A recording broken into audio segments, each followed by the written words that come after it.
Hello and welcome to Techie Dialogue. In today's video, I'll show you how to connect OBS to Discord step by step. Whether you're a streamer, content creator, or just curious about capturing Discord audio in OBS, this guide has got you covered. Before we dive in, make sure to subscribe to the channel for more tutorials like this one, and don't forget to hit the like button if you find this video helpful. Let's get started. Step 1. Start by turning the desktop audio source volume all the way down. Next, ensure you have the latest version of OBS Studio installed. Version 28 or newer is required. If you're running an older version, head to the OBS website and download the latest update. Step 2.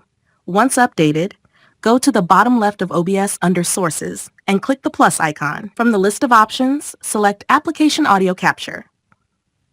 This feature allows you to capture audio from specific applications individually, giving you more control. Create a new source and name it Discord to keep things organized. Click OK, and then choose the Discord application from the drop-down menu. Once selected, press OK again, and you'll see Discord appear in the audio mixer. And that's it.